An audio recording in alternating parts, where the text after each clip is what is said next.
শান্ত ভাই, আপনার কাছে কি মনে হয় এই ঘটনার পরে এরই মধ্যে বিশ্ব মিডিয়াতে যুক্তরাষ্ট্রের নিরাপত্তা নিয়ে অনেক ধরনের প্রশ্ন উঠছে যে আসলে নিরাপত্তা ব্যবস্থা ঠিক আছে না, কিন্তু আমরা ফুয়াদ ভাইয়ের কাছে শুনছিলাম যে এটি আসলে নাটক হতে পারে, আপনার কাছে মনে হচ্ছে, আপনার কাছে কি মনে হয়?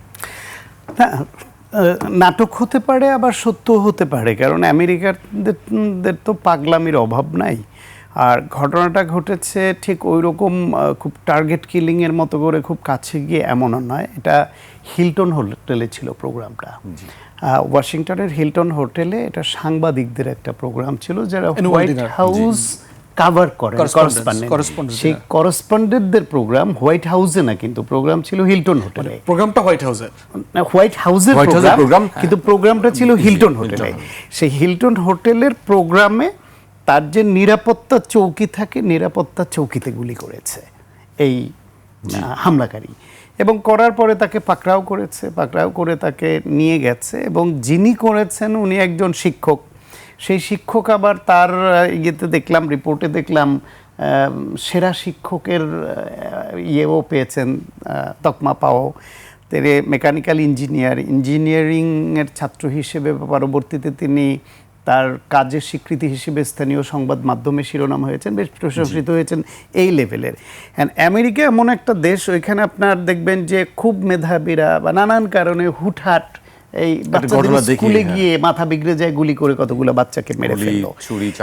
ফলে এইটা মানে তদন্তে যদি সত্যটা প্রকাশ পায়, তাহলে আমরা বুঝতে পারবো যে তিনি কোনো বিশেষ রাক্ষোভ থেকে, ট্রাম্পকে তো মারা সম্ভব নয় ওইখানে, একটা নিরাপত্তা চৌকিতে গুলি মেরে তো আর ট্রাম্পকে মারা যায় না, বা ট্রাম্পকে মারার জন্য নিরাপত্তা চৌকিতে গুলি মারবে কেন? ট্রাম্প পর্যন্ত রিচ করে তাকে কতগুলা তল্লাশি পার হয়ে কত ধরনের নিরাপত্তা ভেদ করে যেতে হবে, সেটা তো একটা বিষয়। সুতরাং এইটা তার একটা রাগের প্রকাশ হিসেবে এখানে নিরাপত্তা চৌকিতে গুলি করলো, নাকি তার খেয়ালের বসে যে অনেক আমেরিকানরা এরকম যখন তখন দেখি যে এই সুস্থ, এই ভালো, এই মেধাবী, এই যেখানে সেখানে গুলি ছুটছে এবং বন্ধুদের মারছে, স্কুলে মারছে, বারে গিয়ে গুলি করছে, সেরকম কিছু, নাকি ট্রাম্প প্রশাসনের এটা মানুষের দৃষ্টিকে ভিন্ন দিকে নেবার জন্য, যেটা ফুয়াদ ভাই বলছিলেন বিশেষ কোনো কৌশল, এর সবগুলাই হচ্ছে অ্যাজাম্পশন।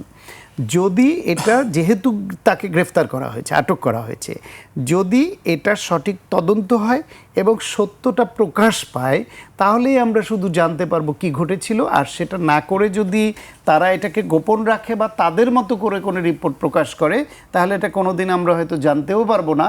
আমরা এরকম টকশোতে বিশ্লেষণ করব, যে যার মতো অ্যাজাম্পশন করবে এটাই হবে। তবে এটা খুব বড় ঘটনা এরকম মনে হচ্ছে না। তাহলে নিরাপত্তার চৌকিতে একজন মাত্র ব্যক্তি ওইভাবে গিয়ে গুলি করার এই অ্যাটেম্প নিত না। তবে এইখানে হিলটন হোটেলে কিন্তু এর আগেও কিন্তু এরকম, ট্রাম্প নিজে বলছেন এটা খুব জায়গা হিসেবে খুব নিরাপদ জায়গা নয়।